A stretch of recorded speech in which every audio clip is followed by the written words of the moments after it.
Ganyan yung forma mga boss pag nagpa-setup kayo ng braking system. Makakadagdag pogi talaga yan at dagdag performance. Good day mga boss, another day, another motor na naman. Motor serye tayo dito sa Motospot. So marami na naman nagpa-install since natapos na yung Holy Week. Marami na nagpapa-install ng Aerox at NMAX. So ang nagpa-install ngayon mga boss is full brake system ng mga Aerox. Ayan, Aerox B2 tayo ngayon mga bossing. So ito, mayroon tayong mga limited stock dito, mga konti lang yung stock. So ito, mayroon tayong bagong dating. So ayan, ginagawa pa yung ball race na ito mga bossing. Ball race, tapos front shock tuning. So lalagyan na rin ng linear spring yan mga bossing. So ito, ang mekaniko dito sa Aerox na puti, si April Boy. Ayan, si April Boy nakakagaling lang sa sakit. So sinulit niya yung bakasyon namin ng 4 na araw.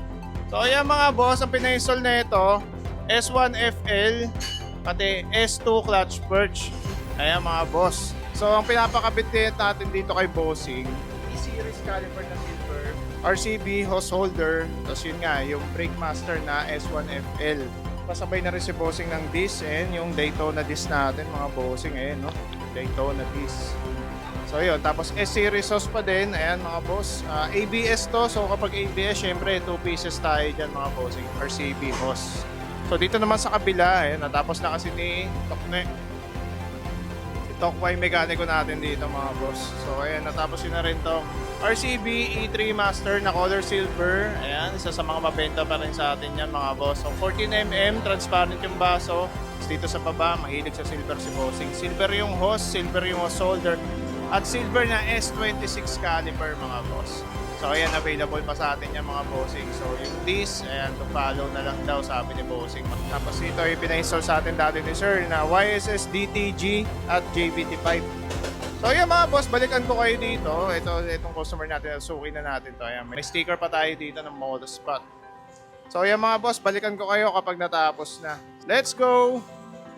So yun mga boss, tapos na tayo dito sa RCB braking system ng Aerox V2. Ito yung pearl white mga boss. So ito, hindi pa kasi nakakabit yung isang side mirror. So ayan, natapos na tayo mga boss. So S1FL 14mm with S2 clutch perch, yung bagong-bago natin mga boss. Tapos dito sa baba, ayan mga bossing. So RCB E-series caliper with RCB S-series hose and Daytona disc. So ayan, Daytona disc, solid yan mga boss, kapal yan. So ayan, ganyan yung forma mga boss pag nagpa-setup kayo ng braking system. Makakadagdag pogi talaga yan at dagdag performance. Tapos yun nga, dito sa kabila, tapos na rin tayo dito kasi nag-CVT cleaning pa to si Tokwa. So ayan mga boss, RCB E3 Master. Saka dito, clutch perch. Color silver, 14mm. Dito sa baba, yung S26 caliber at RCB S series na hose with RCB hose holder. So yan mga boss, sa mga gusto mag-inquire, meron pa tayong mga available dito mga bossing. So PM lang kayo sa aming Facebook page mga boss.